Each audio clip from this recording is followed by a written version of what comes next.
To any Real Madrid fans who believe that La Liga is still on, forget about it, please, because we have been saying this, or at least I have been saying this for a few weeks now. La Liga is over because this team simply switch off when they choose to. And people are gonna say we struggle against low blocks, we struggle against teams that play deep. Why is that? Why do Real Madrid struggle against low blocks? Why do Real Madrid struggle against teams that play deep? And when you start to ask the questions, you may or may not get the answers, but nonetheless, it's not a valid excuse whatsoever as to why Real Madrid should be dropping this amount of points. I'm going to go back to what I said a few weeks ago. Look at the results we have seen this season. So, Mallorca away, defeat. Celta Vigo at home, defeat. Getafe at home, defeat. Osasuna away, defeat. Benfica away, defeat. Albacete away, defeat. Girona away, draw. Elche away, draw. Rayo Vallecano away, draw. These are precious points. Take how many points out of all those games have Real Madrid lost? Think about it. 2 points dropped against Rayo Vallecano, 4 points dropped in total against Elche, 6 points dropped in total against Girona, 9 points dropped in total against Celta Vigo, and then 12 points dropped against Osasuna, 15 points dropped against Getafe, and now 18 points dropped against Mallorca. 18 points. Bear in mind, Real Madrid are currently 7 points behind Barcelona now. If you take that 18 point into consideration and Real Madrid had won every one of those games, that, by the way, it's not like we lost to Barcelona, Atletico Madrid, teams that are top 4, top 5. These are teams that are mid-table to relegation. If you add the 18 points, Real Madrid should be 11 points clear. Now, of course, you could say, okay, but if you add the Barcelona points, they would be ahead and whatever, right? But I'm just highlighting the fact that Real Madrid have dropped 18 points this season. And it's not because of quality. It's not because these group of players cannot play or work together. They can. They turned up against Man City. They turn up when they choose to. But it's because they switch off when they want to. It's because this excuse of we cannot play against low blocks. But was that the reason we lost? Were the 2 goals that Mallorca scored because of a low block? No. It's because the team can't defend. So, enough of these excuses. It is sickening.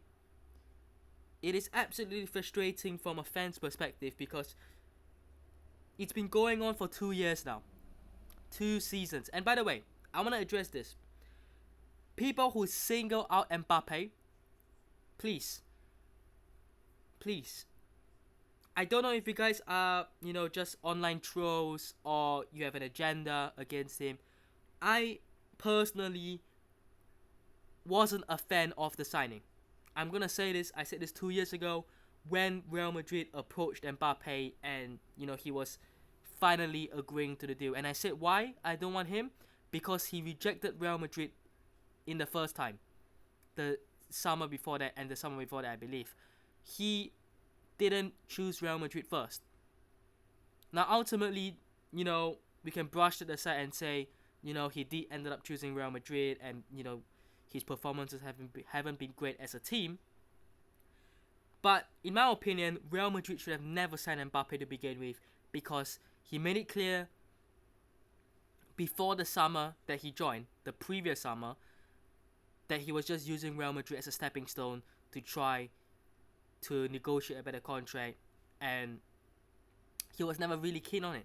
And then the summer after, he changed his mind. But he was never really, prioritizing Real Madrid. Look at the amount of players Real Madrid are linked to lately. Enzo Fernandez, Rodri. These players have come out publicly and said, I want to join Real Madrid. I would like to play for Real Madrid one day. Or I want to live in Madrid one day. Which is indirectly saying, you want to play for Real Madrid. But Mbappe never did that in the first summer. Now the second one, after he signed, yes. But the 2023 one, he didn't. So that was sort of the reason I didn't want him. But that aside, the performances as a team is not big good enough. Mbappe has had games where he's not good enough. He doesn't track, he doesn't press enough. But that's what you get with top players, quote, top players who are, paid big money to deliver, to score goals. That's what you're going to get. We knew what we were getting, so let's not act like we're surprised. But obviously there's not a justification on the fact that he doesn't press, he doesn't track back, because I put the same expectations on Vini Jr., so why should Mbappe not be the same? Exactly. But if you look at the output, individually, you cannot say he is the problem. This is the same narrative that Real Madrid fans had with Xabi Alonso. I saw so many fans single out Xabi Alonso. Please, can we look at this as a team? Yes, if Mbappe isn't playing for this team right now, we probably would improve. Yes, probably. But, and here's the but, how many of the issues were solely down to Mbappe? You're telling me the moment Mbappe starts, the rest of the team switch off?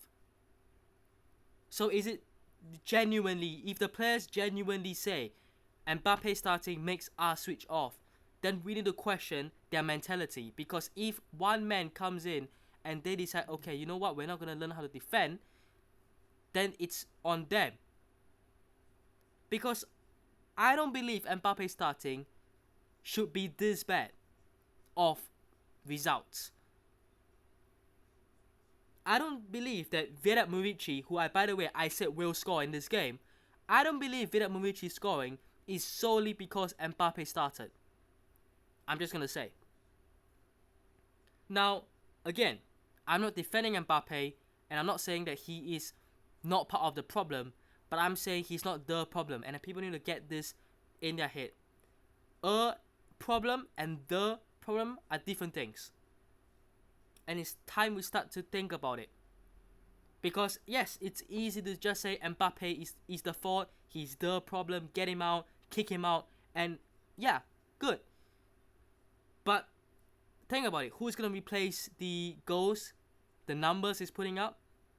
And are we genuinely going to be better? Because if you promise me that these players will suddenly switch on again if Mbappe is out, then number one, there's a problem with these players. And number two, okay, take Mbappe out. That means the players as well have an agenda against Mbappe. So that's all I'm going to say. I don't really want to talk about the game too much. I mean, the 2 goals Mallorca got were good. Adam Militao came on, got a goal, got the equalizing goal. He was the best player for Real Madrid. Adam Militao, the man who came on for 15-20 minutes, was the best player. Everyone else was shocking. So, that's all I'm going to say.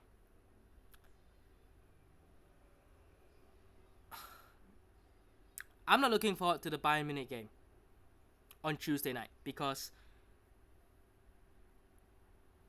realistically, Real Madrid will turn up because these players choose to turn up for big games. And I say big games, I mean Champions League nights. But we saw what happened against Arsenal last year.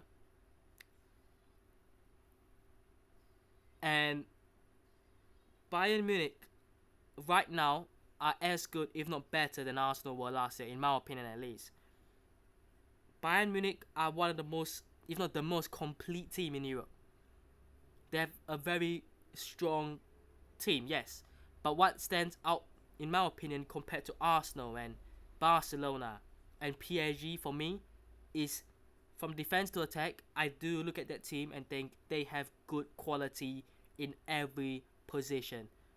And their strengths are within every position. The midfield, you look at, I don't know if Musiala's fit, but he's a good player. Leonard Carl. The attack, Kane, Olise. The defense, Upamecano, Tar. They have got really strong players in every end of the pitch. And their strengths are every end of the pitch. They can score many goals. They can also keep clean sheets and defend well. So I'm really terrified of that game, and I'm not even exaggerating, because it could really be, a domination. It could be an embarrassment. Worse than that. It could be worse than an embarrassment, by the way.